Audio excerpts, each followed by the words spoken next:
তেলাপোকা নামে পরিচিত একদল তরুণ তরুণী যাদের নিয়ে একসময় হাসাহাসি হয়েছিল, তারাই আজ হাজার হাজার মানুষের মিছিলে পরিণত হয়েছে। শরীফ ভাই, আপনার কাছে কি মনে হচ্ছে যে এই আন্দোলন, তাদের যে দাবিগুলো, সেই দাবিগুলো তো নিশ্চয়ই যৌক্তিক। এক হচ্ছে প্রশ্ন, সরকারি পরীক্ষার যেসব প্রশ্নপত্র সেগুলো ফাঁস হচ্ছে, শিক্ষা ব্যবস্থার সংস্কারের কথা বলা হচ্ছে, সেগুলো খুব বেশি আমরা দেখছি না। বেকারত্বের একটি বড় একটি প্রশ্ন আছে। এই জায়গাগুলোতে কি আপনার কাছে মনে হয় যে আসলে সরকার এই বিষয়গুলোকে এড়িয়ে গিয়ে খুব ভালো অবস্থানে, আমরা আমাদের যদি অভিজ্ঞতা আমরা দেখি, সেক্ষেত্রে আপনি কিভাবে দেখবেন আসলে? ধন্যবাদ আপনাকে, ধন্যবাদ সাথের আলোচক এবং দর্শক শ্রোতাদেরকে। কখনো কখনো বাজারে কতগুলো ট্রেন্ড বোঝা যায় যে আপনি এই পণ্যটি যদি বাজারে নিয়ে আসেন তাহলে ভালো বিক্রি হবে। আমি যদি আপনার এই প্রশ্নের উত্তরে বলি যে এই আন্দোলনের ভেতর থেকে ভারতের বিজেপি সরকার ক্ষমতাচ্যুত হবে, এমনকি ভারতের নিরাপত্তা, তার অখণ্ডতা, এটাও বিঘ্নিত হতে পারে, কেউ কেউ খুব খুশি হবে, কিন্তু রিয়েলিটিটা আসলে তা না। এটি আমাকে খুশি করবে, কিন্তু বাস্তবতা ভিন্ন। যথার্থ বলেছেন যে ভারতের তরুণদের মধ্যে এক ধরনের অনিশ্চয়তা তৈরি হচ্ছে এবং এর পেছনের একটা বড় কারণ হচ্ছে শিক্ষার মান। তারা প্রতিযোগিতাপূর্ণ জায়গাগুলোতে তারা পিছিয়ে যাচ্ছে, এটা যেমন সত্য। আবার খেয়াল করবেন, সারা পৃথিবীর যে কর্পোরেট হাউসগুলো আছে তার যারা প্রধান প্রায় সবাই কিন্তু ভারতীয় বংশোদ্ভূত, আবার তারা বাইরে পড়াশোনা করেছে। কিন্তু সাম্প্রতিক সময়ে তাদের বেকারত্বটা বাড়ছে এবং এই বেকারত্ব দূর করার জন্য তারা যখন রাষ্ট্রের কাছে, তাদের সরকারের কাছে দাবিটা তোলে, তারা এমন কতগুলো বিকল্প প্রস্তাব দেয় যেগুলো তরুণদেরকে আরও বিক্ষুব্ধ করে। কলকাতায় মমতা ব্যানার্জির কাছে এসে যখন কাজের দাবি করেছে, তখন তিনি বলেছেন যে উদ্যোক্তা হও, রাস্তার পাশে চার দোকান নিয়ে বসে যাও। এটি নিয়ে প্রচুর ট্রল হয়েছিল। এই তরুণদের মধ্যে যে অস্থিরতা কাজ করছে, তাদের একটা বড় কারণ হলো যে পরীক্ষার শিক্ষার মানটা নিচের দিকে নেমে যাচ্ছে এবং তরুণরা সেটিকে উপলব্ধি করছে। তবে ভারতের আন্দোলন এটি কিন্তু প্রথম না। আপনি প্রায় দেখবেন ভারতের সব থেকে শক্তিশালী হলো কৃষক আন্দোলন। প্রায় দেখবেন যে এখন তো এই মুহূর্তে চলছে, বিভিন্ন জায়গা থেকে পদযাত্রা করে দিল্লি, এবং 2 বছর আগে যে ধরনের পরিস্থিতি এবং দীর্ঘদিন তারা অবরোধ করে তাদের দাবি মানতে বাধ্য করেছিল। সেখানকার নর্মদা রক্ষার আন্দোলন আপনার নিশ্চয়ই মনে থাকার কথা, মেধা পাটেকারের নেতৃত্বে একটা বড় আন্দোলন। সেখানে দুর্নীতির বিরুদ্ধে একটা বড় আন্দোলন হয়েছিল আন্না হাজারের নেতৃত্বে। অর্থাৎ বিভিন্ন শ্রেণী, পেশা, ইস্যু, এই আন্দোলনগুলো তাদের নিয়মিত চলে। এবার তরুণরা রাস্তা নেমেছে এবং এই তরুণদের আন্দোলনের ফলাফলটা কি হবে? এই ফলাফলটা হয়তো একটা পর্যায়ে গিয়ে সরকারকে একটা নেগোসিয়েশনে আসতে হবে, তাদের সাথে আলোচনায় বসতে হবে বা একটা সমাধান করতে হবে। কিন্তু তারা যদি সেটা না করে, তাহলে এই আন্দোলনটা কোন দিকে যাবে? সে কি আগ্রাসী হবে? এখন পর্যন্ত রাজনৈতিক দলগুলো, তাদের প্রতিক্রিয়াগুলো, আপনি ওই নতুন যে পার্টিটা দিল্লি কেন্দ্রিক, তাদের একটা সাপোর্ট আছে এবং অনেকে মনে করে যে এরা এই আন্দোলনটাকে সমর্থন করছে। আবার কংগ্রেসের রাহুল গান্ধীর যে বক্তব্য যদি দেখেন, তিনি অনেকটা ব্যালেন্স করছেন। কারণ আমাদের এখানে অনেকগুলো কথা আমরা যেভাবে বলতে পারি, আপনি ইউরোপের সোসাইটিতে, অন্যান্য সোসাইটিতে একেবারে লাগামহীনভাবে কথা বলতে পারেন না। আমাদের এখানে টেলিভিশনে, রাস্তায় দাঁড়িয়ে আমার স্বাধীনতা সম্পর্কে প্রশ্ন তোলা যায়, যেটা যৌক্তিক না অযৌক্তিক। কিন্তু পৃথিবীর অন্য কোথাও এই কথাগুলো বলার সাহস আপনি পাবেন না, সুযোগও পাবেন না। ভারতে তারা এই আন্দোলনটাকে তারা খুব কেয়ারফুলি দেখছে। আপনি বাইরের থেকে যতই মনে করি আমরা যে এটিকে তারা একেবারে স্বাভাবিক সাধারণভাবে দেখছে, নো, তারা প্রথমেই কৌশল নিয়েছে, শক্ত হও, চড়াও হও তাদের পরে। গতকালকে চড়াও হয়েছে, কারণ তাদের মধ্যে একটা ভীতি আছে। সেই ভীতিটা কি? সে তার চোখের সামনে 3টি দেশের তার প্রতিবেশী, সেখানে তরুণদের আন্দোলনের পরিণতি কি হয় সেটি দেখেছে। শ্রীলঙ্কায় রেজিম চেঞ্জ হয়েছে, নেপালে চেঞ্জ হয়েছে, আমাদের এখানে চেঞ্জ হয়েছে। সুতরাং টেনশনটা তার আছে। আবার তার আরেকটা প্রতিবেশী আছে পাকিস্তান, যে এই জায়গাগুলোতে হয়তো কিছু ফুয়েল সাপ্লাইটা যদি দেয় তাহলে এই আগুনটা ছড়িয়ে যেতে পারে। সুতরাং তার টেনশনটা আছে, সে ভেতরে ভেতরে তার উৎকণ্ঠা আছে। তা না হলে এই ধরনের একেবারে একটা নিরীহ আন্দোলন, আমাদের এখানে কয়দিন আগে একজন মন্ত্রী তরুণদেরকে ফার্মে মুরগি বললেন, আর সেখানে বিচারপতি তাদেরকে তেলাপোকা বলেছেন। কিন্তু আপনি এখানে শিক্ষার্থীদের যে দাবি দেওয়া ছিল সেগুলো মেনে নিয়ে একেবারে খুব দ্রুত সময়ের মধ্যে পার্লামেন্টে দাঁড়িয়ে মন্ত্রী বললেন যে আমি এটি বলে থাকলে সরি। তারা বলছে না কেন? তারা বলছে না এই কারণে, তারা একটা ভয় তাদের মধ্যে আছে। সেটা হলো যে এই জেনারেশনকে যদি আমি এই মুহূর্তে, তারা বুঝে ফেলে যে আমি ভয় পেয়েছি, আমি যদি তাদের কথাটা মেনে নেই তাহলে এই ধরনের প্রবণতাগুলো বাড়বে। আপনি খেয়াল করবেন যে সারা ভারতব্যাপী বিজেপির যে হিন্দুত্ববাদ, এটা প্রবলভাবে ছড়িয়ে পড়ছে সব জায়গায়। মাত্র 25 বছর সময় দিয়ে একটা পশ্চিমবঙ্গ সে দখলে নিয়ে গেছে। দীর্ঘ সময় তো লাগেনি। কিন্তু আপনি যদি তাদের ছাত্রদের যে শিক্ষা প্রতিষ্ঠানগুলো আছে, তার নির্বাচন যদি দেখেন, বিজেপির ছাত্র সংগঠন কোথাও জায়গা পায় না। এখনো এই যে জওহরলাল জেএনইউ যেটা বিশ্ববিদ্যালয়, দিল্লি বিশ্ববিদ্যালয়, সেখানকার যে বড় প্রতিষ্ঠানগুলো আছে, প্রতিষ্ঠানগুলোতে বিজেপির যে ছাত্র সংগঠন, তারা সেখানে ছাত্রদের মধ্যে সেভাবে প্রভাব বিস্তার করতে পারছে না। নির্বাচন হলে, ফেয়ার নির্বাচন হলে তারা হেরে যাচ্ছে। জেএনইউ থেকে ম্যাক্সিমাম নির্বাচনই দেখবেন লেফট ওরিয়েন্টেড যারা, তারা পাশ করছে। তার অর্থ হলো তরুণদের মধ্যে এই যে উগ্রপন্থী ধর্মীয় কালচার বা ধর্মীয় রাজনীতি, তার বিপক্ষে তাদের একটা পজিশন আছে। সুতরাং সেই তরুণরা যেখান থেকে শুরু করেছে, এটাকে আমি শিক্ষা সংস্কার আন্দোলন বলবো। এটার সাথে তো আসলে রাষ্ট্র ক্ষমতার কোনো ক্ষমতার বিষয় নেই। বিষয় নেই, শিক্ষা এটার সংস্কার, ভেতর থেকে সেটি তাদেরকে দাবি আছে। ঠিক আছে, ধরেন যে কৃষকরা বিজয়ী হচ্ছে আন্দোলন করে, এবং লাস্ট যে কৃষক আন্দোলনটা হয়েছে সেই আন্দোলনের সামনে থাকা একাধিক নেতা মহারাষ্ট্র এবং পাঞ্জাব থেকে লেফট নেতা তারা সবাই এমপি হয়ে এসেছেন, এবং তারা স্বীকার করেছেন যে কৃষক আন্দোলনের সাথে যুক্ত থাকার কারণে আমরা এই জায়গাটা, এই সুবিধাটা পেয়েছি, মানুষের কাছে আমরা গিয়েছি। কিন্তু এই জায়গাটায় তরুণরাও যদি এই ধরনের একটা নতুন সেক্টর ওপেন করে ফেলে, তাহলে রাজনীতির দল হিসাবে এটি ভারতের অখণ্ডতার জন্য খুব একটা আমাদের কারো কারো ধারণা যে এর ভিতর থেকে তার ওই রকমের কতগুলো পরিস্থিতি হবে, নো, তা না। কারণ তাদের একটা কনফেডারেশন, অনেকগুলি রাজ্য একটা জায়গায় স্পার্ক করলে সব জায়গায় সমান স্পার্ক করবে না, এটা রিয়ালিটি। এবং সমান স্পার্ক যদি না করে, তাহলে আপনি ওই ধরনের ভাবনাও যদি থাকে, সেই ভাবনা আপনি এক্সিকিউট করতে পারবেন না, আপনি সরকারকে দুর্বল করতে পারবেন। আপনি যেখানে আন্দোলন করছেন সেটা দিল্লিতে আন্দোলন, আপনি এটি দিয়ে তো পাঞ্জাবকে ইনফ্লুয়েন্স করতে পারবেন না, যেটা এখানে সম্ভব। আপনি একটা জায়গায় শুরু করলেন, সব জায়গায় দ্রুত ছড়িয়ে পড়বে। দ্বিতীয়ত, তরুণদের এই যে আন্দোলনের যে স্রোত, এটা সারা ভারতে যে ছড়িয়ে পড়েছে তা কিন্তু না। এবং সেখানে কৃষক আন্দোলনটাও যখন হয়, প্রত্যেকটা জায়গায় একরকমের হয় না, কিন্তু তারপরেও তাদের ভয়ের জায়গাটা হলো তার যে আশপাশের যে 3টা দেশে যে উথাল পাথাল হয়ে গেল ছাত্রদের উপরে ভর করে, সেই ধরনের কোনো পরিস্থিতির দিকে যাতে না যায়, সেই কারণে শুরুতেই প্রথমত তারা ভাব দেখাচ্ছে এমনই যে আমরা এটিকে কেয়ার করছি না, দ্বিতীয়ত শক্ত আচরণ করছে। আপনি যদি কেয়ার না করেন, তাহলে এত কঠোর হওয়া, আমি কোনো আলোচনায় বসবো না, আমি তোমাদেরকে কোনো দাম দিচ্ছি না, আমি তোমাকে পিটিয়ে থামিয়ে দিচ্ছি। এবং তাদের নিজস্ব লাঠিয়াল বাহিনী, এটা আমাদের থেকে ভারতের রাজনীতিতে আরো প্রকট, রাজনৈতিক প্রভাব নিয়ে লাঠিয়াল বাহিনী গড়ে তোলা এবং লাঠিয়াল বাহিনীকে পরিচালনা করা, এটা বিজেপি করে, অন্যান্য দলগুলো করে, এবং এটা শুরু করে দিয়েছে। একদিকে পুলিশ, আর একদিকে নিজস্ব রাজনৈতিক গুন্ডা যারা, তাদেরকে নামিয়ে দিয়েছে। মিছিলের উপস্থিতি যাই হোক না কেন, তরুণদের মধ্যে এই আন্দোলন বিস্তৃত হচ্ছে, এবং গতকালকে কলকাতায় অনেক বড় মিছিল হয়েছে এই ইস্যুতে। সুতরাং এটাকে তারা যতই শাসকদের পক্ষ থেকে, মোদী সরকারের পক্ষ থেকে এটা গুরুত্বহীন মনে করলো, ভেতরে ভেতরে তারা এর উত্তাপটা অনুভব করছে। জি, আমি আপনার কাছে আবার রনি সাকিবের কাছে আসতে চাই। সাকিব ভাই, সোনাম ওয়াংচুকও তিনি অনশন করছিলেন 3 সপ্তাহ ধরে, আমরা জানি, কিন্তু তাকে পুলিশ জোর করে ধরে নিয়ে গিয়ে হসপিটালে ভর্তি করে দিয়েছে, এবং তারপর মূলত আরও বেশি বিক্ষুব্ধ হয়ে উঠেছে যারা আন্দোলন করছে। আজকে সবশেষ একটি খবর আমি দেখেছি যে প্রশ্নপত্র ফাঁসের ঘটনায় জড়িতদের বিরুদ্ধে সর্বোচ্চ কঠোর শাস্তি নিশ্চিত করার কথা জানিয়েছেন ভারতের প্রধানমন্ত্রী নরেন্দ্র মোদী। এই প্রথম তিনি এটি নিয়ে মুখ খুলেছেন। তিনি বলেছেন, প্রশ্নপত্র ফাঁস প্রতিরোধ করা শুধু সরকারের নয়, বরং পুরো জাতির দায়িত্ব। এনডিএ সংসদীয় দলের মঙ্গল মিলন বৈঠকের পর কেন্দ্রীয় সংসদীয় বিষয়ক মন্ত্রী কিরেন রিজিজু প্রধানমন্ত্রীর বক্তব্য তুলে ধরে এই তথ্য জানিয়েছেন। আপনার কাছে কি মনে হয়? আমি দেখলাম যে সবশেষ প্রধানমন্ত্রী নরেন্দ্র মোদী এই বিষয়ে কথা বলেছেন। আসলে কি সরকারের পক্ষ থেকে নমনীয় আচরণ করা হবে, কি মনে হয়? প্রথমত আমি যেটা মনে করি যে স্বৈরাচারী সরকার যেগুলো থাকে, যেমন শেখ হাসিনা আমাদের এখানে যতদিন ছিলেন, তিনি, তার একটা কথা ছিল যে রাস্তা কিন্তু আপনি দখল করতে পারবেন না। এবং যখন গত 15 বা 16 জুলাই যখন বাংলা ব্লকেড করা হয় ঢাকায়, বা বাংলা ব্লকের যখন বাংলাদেশ যখন করা হয়, তখন কিন্তু সেই গুলিটা শুরু হয়, কিন্তু প্রচণ্ডভাবে সেই গুলি শুরু হয়। অর্থাৎ রাস্তা আপনি দখল করতে পারবেন না। আপনি একটা এলাকা দখল করে আছেন, জান্তার মান্তার, ভাই যেমন বললেন আন্না হাজারের কথা, আপনি বলেছেন আন্না হাজারের কথা, আন্না হাজারেও কিন্তু এরকম একটা জায়গাতেই বোধহয় কোন, এটা বোধহয় জান্তার মান্তার ছিল না, দিল্লিতেই আর একটা কোন একটা জায়গায়, একটা মাঠে ওনারা বসেছিলেন অনেকদিন ধরে। এটা হয়। এর আগে ওই ভাই যে বলছিলেন আপনার, যে বারবারই আমরা দেখি যে কৃষকরা যেমন রাস্তার পাশে বসে থাকে, তো সেটা অ্যালাউ করা হয়। কিন্তু যখন আপনি রাস্তা দিয়ে যাচ্ছেন, রাস্তাটা, এবং এটা তো আপনি সংসদে যাচ্ছিলেন, সুতরাং ইট ওয়াজ এ চ্যালেঞ্জ। হ্যাঁ, এটা কিন্তু এক ধরনের আপনার দিচ্ছে যে আপনি ক্ষমতা রাখতে পারবেন কিনা। তো এমনিতে ধরেন আমার কথা হচ্ছে, বিবিসির বিরুদ্ধে বলি বা যে কোনো যারাই তার বিরুদ্ধে গিয়েছে, নরেন্দ্র মোদীর বিরুদ্ধে, নরেন্দ্র মোদী তো কারোর সাথে কোনো কম্প্রোমাইজে যান না, কারোকেই কিন্তু উনি কোনো স্পেস দেন নাই, এবং সবাইকে রীতিমতো ভাবে কাট ডাউন করা হয়েছে, এমনকি রাহুলের ব্যাপারেও এটা প্রযোজ্য।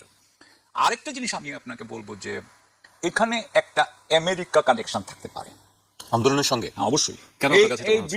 ইন্ডিয়ানরা তো সারাক্ষণ বলেছে যে ঢাকাতে যেটা হয়েছে সেটার মধ্যে আমেরিকানরা পয়সা দিয়েছিল, বলেনি যে বাংলাদেশে। তো আমি গতকালকে একটা পড়লাম আপনার, যে আমেরিকা নাকি কালার রেভলিউশনে ব্রহ্মচালানি, তাদের সবচেয়ে বড় জাতীয় নিরাপত্তা বিশ্লেষক, রাইট উইং বা ন্যাশনালিস্ট, যিনি বললেন যে আমেরিকায় ককরোচদের সহায়তা করছে আমেরিকা। কেন আসতেছি আমি ওখানে, বলছে যে আমেরিকা হিন্দু ন্যাশনালিজমের পক্ষে থাকবে না, এমনকি ওয়েস্টার্ন ওয়ার্ল্ড হিন্দু ন্যাশনালিজমকে তারা অ্যালাউ করবে না। এটা ওনার কথা, আমি বলছি না, এটা ওনার কথা।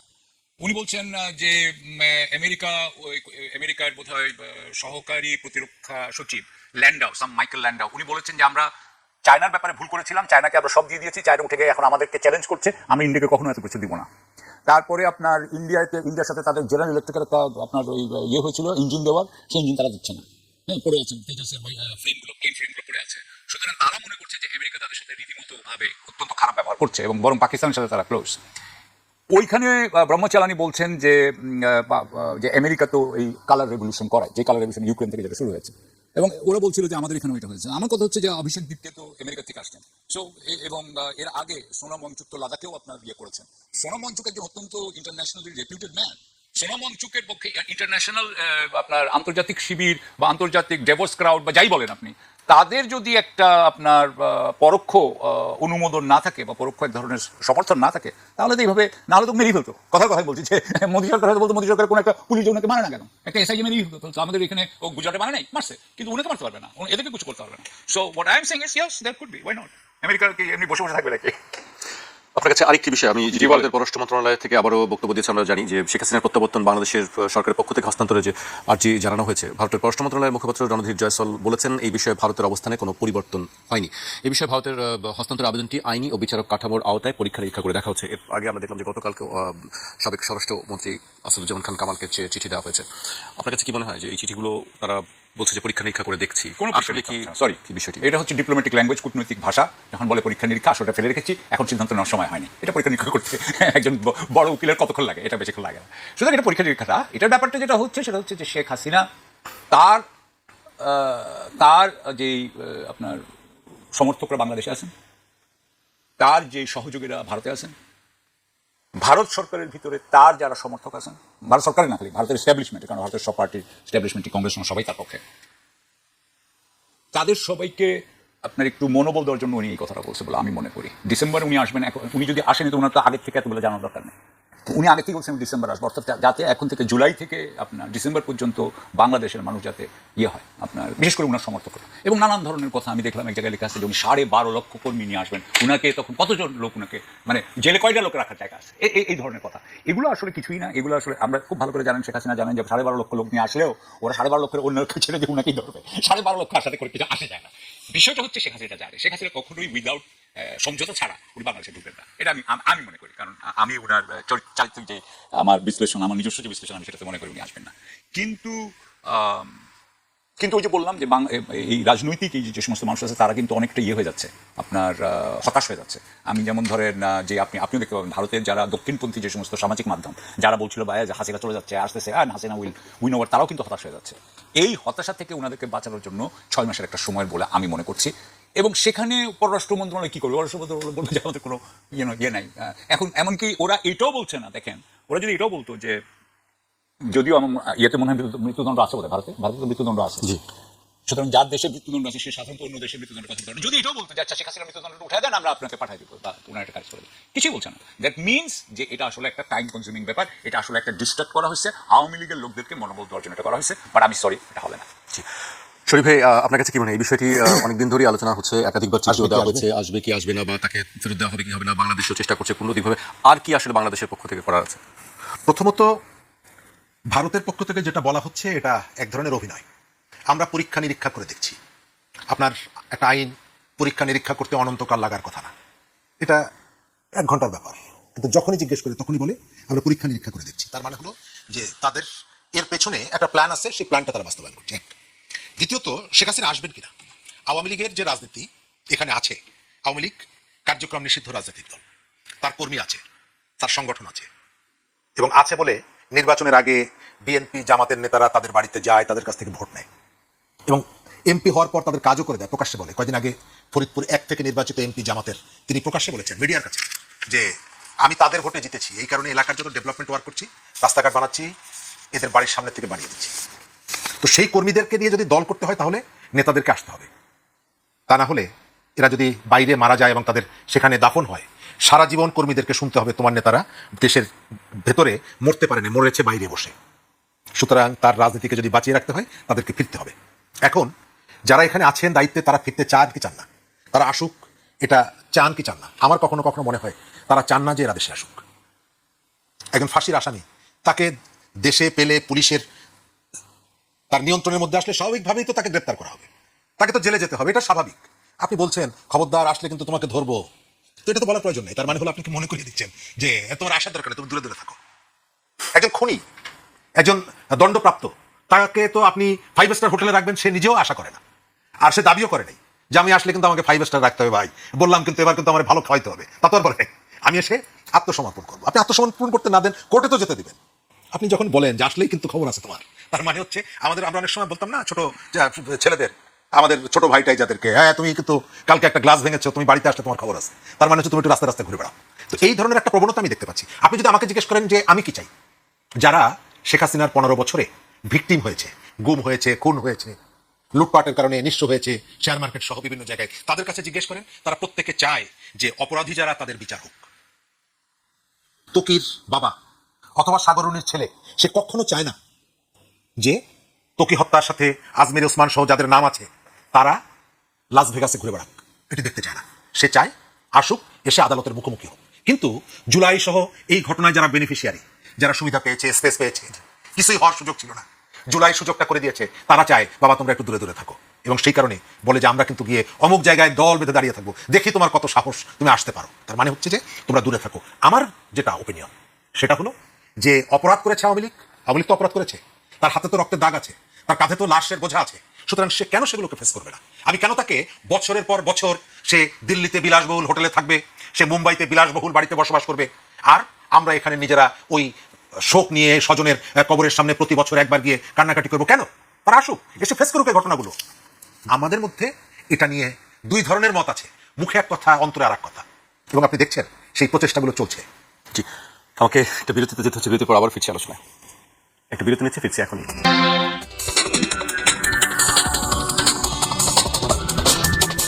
বিরতির পর আবার স্বাগত। আপনারা দেখছেন 21 রাত। আমাদের সঙ্গে আছেন সাবেক কূটনীতিক সাকিব আলী এবং রাজনীতি বিশ্লেষক শরীফুজ্জামান শরীফ। আমি সাকিব ভাইকে দিয়ে শুরু করতে চাই। সাকিব ভাই একটু দূরে যাই, মানে আমেরিকার দিকে একটু যাই। জোহরান মামদানি তিনি বলেছেন যে নেতানিয়াহু আসলে তাকে গ্রেফতার করা হবে, এবং ডোনাল্ড ট্রাম্প বলেছেন না, এইদিকে যেও না, এরকম করো না। আপনার কাছে কি মনে হয়, নেতানিয়াহুকে গেলে কি গ্রেফতার করা হবে? অবশ্যই করা হবে। নিউ ইয়র্ক সিটির মধ্যে ঢুকলে উনি তো অর্ডার দিবেনই, জোহরান মামদানিকে এটা ছাড়বে নাকি? কারণ নেতানিয়াহুকে হয়তো খুব বেশিক্ষণের জন্য রাখতেও পারবেন না। হ্যাঁ, আর এইসব ব্যাপারে সাধারণত যেটা হয়, ফেডারেল গভর্নমেন্টের একটা ন্যাশনাল সিকিউরিটি একটা এক্সেপশন থাকতে পারে, সে হয়তো বলতে পারে। আমার কথা হচ্ছে যে জোহরান মামদানি হচ্ছে আমার মতে আমেরিকার সবচাইতে এখন আর কি সবচাইতে প্রতিভাবান রাজনীতিবিদ। উনি এই রাজনীতিতে উনার যারা সাপোর্টার, উনার যারা সমর্থক, তারা সব নেতানিয়াহুর বিপক্ষে। সুতরাং নেতানিয়াহুকে একবার যদি ধরতে পারেন, তাহলে মানে আগামী 10 বছর 15 বছর ওনাকে কেউ হারাতে পারবে না নিউ ইয়র্কের মেয়র হিসাবে। তো উনি এটা করবেন না কেন? উনি ডেফিনেটলি করবেন। অথবা উনি তো উনি করলে উনি অনেকগুলো পুলিশ পাঠাই দিবেন, উনি একটা ব্যবস্থা করবেনই। আর হ্যাঁ, ট্রাম্প বলেন বা অলিগার্ক যারা আছে, বড় বড় বিলিয়নিয়ার যারা আছে, বিশাল বিলিয়নিয়ার, সেক্ষেত্রে ট্রাম্পের কথা কি তারা কি শুনবেন? কি মনে হয়, ট্রাম্পের কথা কি তারা কি শুনবেন? কারা? জোহরান মামদানি অবশ্যই শুনবে না। কেন শুনবে? কারণ জোরান বলতে পারলে তুমি করগা, তুমি আমাকে ঠেকাও। ও তো এইটাকে চাইবে, কারণ ট্রাম্পকে সে যদি এক ধরনের কথার কথা একটা বিব্রতকর অবস্থায় ফেলতে পারে, এবং সে যদি সত্যি সত্যি নেতানিয়াহুকে ঢুকাতে পারে, তাহলে তো সে বাম যে পক্ষ, মানে আমেরিকা ডেমোক্রেটিক যে পার্ট, যা তাদের সে হিরো হয়ে যাবে। সুতরাং সে অবশ্যই করবে। এটা কেন করবে না? সে করবে, কারণ এটা তার পলিটিক্যাল ইন্টারেস্ট, জোহরানের পলিটিক্যাল। এবং আরেকটা কথা হচ্ছে যে জোহরান কয়েকদিন আগে, এটা বোধ হয় আমি আপনাকে বলতেছি 2 সপ্তাহ আগের কথা, 2 সপ্তাহ আগে কিন্তু তার সমস্ত ওই যে মেম্বাররা, তার ডিএসএর মেম্বাররা অনেকেই কিন্তু জিতে গেছে। এই যে 2 সপ্তাহ না, আরো কয়েকদিন আগে, বোধহয় 1 মাসের কথা বলছি। তার 3টা কংগ্রেসম্যান হবে এখন তার পক্ষের লোক, যারা এই কংগ্রেসে যাচ্ছে আপনার নেক্সট জানুয়ারিতে। হ্যাঁ, কারণ এরা আপনার নভেম্বরে জিতে যাবে, কারণ ডেমোক্রেটিক পার্টিতে যে নমিনেশন পায় সেই কিন্তু নিউ ইয়র্কে জিতে যায়। তো তারা 3 জনই ডেমোক্রেটিক পার্টি নমিনেশন পেয়ে গেছে, এবং তারা তাদের আগের যারা ইনকামবেন্ট ছিল, মানে যারা আগে, তাদেরকে হারিয়েছে। সো আমি যেটা বলতে চাচ্ছি, জোহরান এখন অত্যন্ত ভালো অবস্থায় আছে। আমি আপনাকে আরো কিছু বলতে পারতাম। মেইনের ব্যাপারে একটা মজার গল্প আছে, যে মেইনে ব্রায়ান প্ল্যাটনার বলে এক ভদ্রলোক ছিলেন, যিনি আগে মেরিন ছিলেন। তার আবার এখানে নাৎসি আপনার ট্যাবু আছে। সে এখন পুরোপুরি ইসরায়েলের এগেনস্টে কথা বলে, সে লেফটিস্ট কথা বলে, অর্থাৎ সে জনগণের পক্ষে কথা বলে, এবং সে ট্রাম্পের বিরুদ্ধে কথা বলে। বলাতে সে কিন্তু সবচাইতে আপনার জনপ্রিয় হয়ে গেছিল। এই নভেম্বরের ইলেকশন এর আগে ইসরায়েলি লবি তার এগেনস্টে অনেক চেষ্টা করছে, এমনকি মেইনের গভর্নরকে তার এগেনস্টে দাঁড় করাইছে। দাঁড় করানোর পরেও কিন্তু ওই ভদ্রমহিলা সাম মিলার, ওই ভদ্রমহিলা পারে নাই, সেজন্য ভদ্রমহিলা চলে গেছে, মানে যে আমি আর এই দলীয় নমিনেশন চাই না। প্ল্যাটনার ওয়াজ গোয়িং আপ, খুবই ভালো অবস্থা ছিল। হঠাৎ করে তার আগের যে গার্লফ্রেন্ড, সে বলছে যে সে আমার উপরে অনেকবার আক্রমণ করছে বা অ্যাসল্ট, এই জন্য তাকে ছাড়তে হচ্ছে। যে সে ছাড়ছে, আরেকজন লোক থেকে উঠে আসছে। আবার আপনি যেটা মেইনের, সেই লোকটাও এরকম প্ল্যাটনারের মতো, সেও অ্যান্টি ইসরায়েল, সেও প্রো ইয়ে, এবং সে এখন উপরে উঠে আসতেছে। মানে আমি যেটা বলতে চাচ্ছি যে আমেরিকাতে কিছু কিছু মেইনে হওয়া মানে এটা অত্যন্ত ইয়ের ব্যাপার, খুবই আশ্চর্যজনক ব্যাপার, যে এক ধরনের সরকার বিরোধিতার থেকে এবং জনগণের কিন্তু এক ধরনের বিদ্রোহ করা যে ইয়েটা আসতেছে, আপনার একটা রাজনীতি, এটা কিন্তু খুব জোরালো হয়ে যাচ্ছে। আপনার কাছে কি মনে হয়, সামনে যে নির্বাচন আসছে আমেরিকাতে, আমরা জানি যে সেখানে কি ডেমোক্রেট না বা ডেমোক্রেটরা কংগ্রেস জিতবে, হাউস জিতবে, আপনার লোয়ার হাউসটা জিতবে, আপার হাউস হয়তো জিতবে না, কিন্তু তাদের ইয়ে কমে যাবে। এখন তো বোধহয় 4টা বেশি আছে রিপাবলিকান সেনেটার, তখন হয়তো একজন বেশি থাকবে। কিন্তু আমার মনে হয়, কারণ ডেমোক্রেটিক পার্টির প্রবলেম আছে, তো ডেমোক্রেটিক পার্টি তো প্রো ইসরায়েল, ডেমোক্রেটিক পার্টি তো যেটা ওবামার পার্টি বলেন, বা আপনি হিলারির পার্টি বলেন, বা আপনি ন্যান্সি পেলোসির পার্টি বলেন, বা এখন হাকিম জেফরিস, তারা তো সব হচ্ছে আপনার এপিকের লোক ছিল। তারা যেহেতু এপিকের লোক, সেই জন্য ডেমোক্রেটিক পার্টির যারা ভোটার, তারা ইয়ে হয়, মানে মানে পছন্দ করে না। এখন যেটা হচ্ছে এই যে কামালা হ্যারিস বা আপনার ন্যান্সি পেলোসি, এরা এখন যে জোহরানের সাথে একত্র হয়েছে এবং তারা বলছে ইয়েস ইয়েস উই আন্ডারস্ট্যান্ড, আমাদের এখন ইসরায়েলের বিরুদ্ধে কথা বলতে হবে, না বললে আমরা কিন্তু হারবো। সুতরাং এখন ডেমোক্রেটিক পার্টি কতটুকু তার জনগণের সাইডে আসতে পারে এটা নির্ভর করে। আরো একটা কথা বলে শেষ করতে, আমি মনে করি ডেমোক্রেটিক পার্টি জিতবে। এখানে একটা কথা বলে আমি শেষ করতে চাই, সেটা হচ্ছে এখন থেকে নভেম্বরের মধ্যে যে কোনো সময় কিন্তু স্টক মার্কেট ক্র্যাশ করতে পারে। Any time stock market is right for a crash. বিশেষ করে আপনার এআই নিয়ে, এআই বাবল ভেঙে যেতে পারে, KM3 নিয়ে একটা ঘটনা ঘটতেছে। সুতরাং এটা যদি হয় তাহলে তো আরো, সুতরাং এর মধ্যেও তো অনেক কিছু হচ্ছে, ইরান ওয়ারের ব্যাপার আছে, সবকিছু মিলিয়ে ইয়াস ডেমোক্রেটিক পার্টি জিতবে। তবে দুইটাই জিতবে কিনা, অর্থাৎ সিনেটও পাবে কিনা, সিনেট পাওয়ার সম্ভাবনা কম, কংগ্রেস পেয়ে যাবে। ওয়ারের ব্যাপারে কি মনে হয় আপনার? ইরান ওয়ারের ব্যাপারে তো আমি যেটুকু দেখি যে ওয়ারের ব্যাপারে এখন অর্থাৎ অবস্থা চলছে। আরো খারাপ, আমেরিকার অবস্থা এখন আরো খারাপ। কারণ হলো 28শে ফেব্রুয়ারি যখন শুরু করছিল তখন তাদের কাছে যত স্ট্র্যাটেজিক রিজার্ভে তেল ছিল এখন আর সেটা নাই। আপনার মনে আছে যে যখন MOU সাইন করছিল তখন বলছিল যে আমাদের আর 1 মাসের তেল ছিল, এই জন্য আমি সাইন করছিলাম, এখন ওদের কয় মাসের তেল আছে? সুতরাং ইরানের একটাই কথা, ইরানকে যেটা করতে হবে সে হরমুজ আটকে রাখবে। আপনি জানেন গতকালকে থেকে হুতিরা মানে আনসারুল্লাহ বাব আল মানদেব। তারা বোধহয় বাব আল মানদেবেও তারা আটকানোর চেষ্টা করছে। সুতরাং দুটো যদি আপনি আটকে দেন কতদিন তারা এইভাবে কি নভেম্বরে উনি ইলেকশনে যাবেন? আমি মনে করি এটা যাওয়া সম্ভব না। অর্থাৎ যেটা বোঝা যাচ্ছে আমেরিকার, যে আমেরিকার সামনে কোনো সমাধান নাই এবং এটার কোনো সামরিক সমাধান নাই, এটা নাই। কিন্তু তারা বলছে যে ইরানকে উচ্চ শিক্ষা দিবে বা ইরানকে তারা আবার মুখে নিশ্চিহ্ন যত করে যাই দিবে। বলেন, কিন্তু তারা হরমুজ প্রণালী বন্ধ। এখন ধরেন আমেরিকার কি প্রথমে বলেছিল আনকন্ডিশনাল সারেন্ডার, তারপরে বলেছিল রেজিম চেঞ্জ, তারপরে বলেছিল নিউক্লিয়ার, মনে আছে আপনার? এখন কি বলে জানেন? এখন বলে হরমুজ। হরমুজে তো আপনি তো দেখতে পাবেন, আপনার ওয়েবসাইট আছে যেখানে দেখতে পাবেন যে হরমুজে কয়টা জাহাজ ঢুকছে, কয়টা জাহাজ বেরোচ্ছে, জাহাজ ঢুকতে পারছে না তো, হরমুজ ইজ ক্লোজড। আর এখন যদি বাবুল মানদেব ক্লোজ হয়ে যায়, আপনি যতগুলো জাহাজ ওখানে রাখেন, it doesn't matter to me, আপনি কতগুলো বম্বিং করলেন, it doesn't matter to me. What matters, যেটা ম্যাটার করে সেটা হরমুজ করছেন কিনা, হরমুজ বলতে পারেন। একটু আমাদের দেশের কয়েকটি বিষয় নিয়ে আমি আপনার কাছে জানতে চাই। আজকে আমরা দেখেছি যে চিফ প্রসিকিউটর বলেছেন যে মুজাফর আহমেদ, যাকে জিয়াউর রহমান হত্যাকাণ্ডে গ্রেফতার করা হয়েছে এবং তাকে ট্রাইব্যুনালে হাজির করার নির্দেশ দেওয়া হয়েছে বৃহস্পতিবার। আমরা গতকাল দেখলাম যে স্বরাষ্ট্রমন্ত্রী বলেছেন যে তাকে কোর্ট মার্শালের বিচার হতে পারে। আপনার কাছে কি মনে হয় ট্রাইব্যুনাল কোর্ট মার্শাল বিষয়টা একটু ব্যাখ্যা করবেন? হ্যাঁ, ধন্যবাদ। প্রথমত আমি এটি অবজার্ভ করছি কয়েকদিন ধরে, এই সম্পর্কে তথ্য যেগুলো আসছে তার মধ্যে কিছু বিভ্রান্তিকর তথ্য আছে, আবার তথ্যের ঘাটতিও আছে।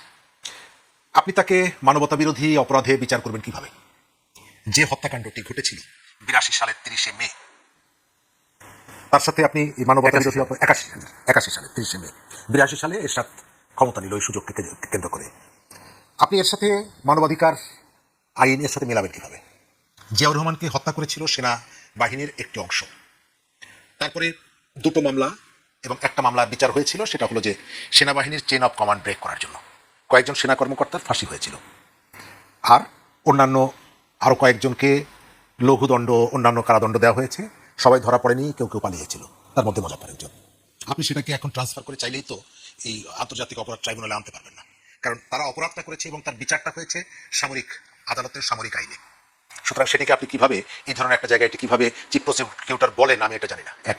দ্বিতীয়ত, প্রশ্ন হয়তো এখন কেউ ভয়ে তোলে না, কারণ আগে যেমন সব আওয়ামী লীগ হয়ে গিয়েছিল, শেখ হাসিনা ইয়েস ইয়েস, এখন সব বিএনপি হয়ে গেছে। কেউ প্রশ্ন তোলে না যে আপনি যে এত কথাগুলো বলছেন, যে জিয়াউর রহমান আমাদের দেশের একজন সাবেক প্রেসিডেন্ট, তার আরও অনেকগুলো ডেজিগনেশন ছিল, আমরা সবাই জানি, অনেকগুলো দায়িত্ব ছিল, তার হত্যার বিচারটা হলো না কেন? জিয়াউর রহমানের হত্যাকাণ্ডের পরে ক্ষমতায় তো বিএনপি বসলো, অন্য কোনো দল তো বসেনি। 75 সালে 15ই আগস্টের পরে আওয়ামী লীগের প্রতিপক্ষ ক্ষমতায় বসেছে, কিন্তু জিয়াউর রহমানের হত্যাকাণ্ডের পরে এখানে তো তার রাজনৈতিক প্রতিপক্ষ ক্ষমতায় বসেনি, বিএনপি বসেছে। তাহলে কেন জিয়াউর রহমান হত্যার বিচার হলো না?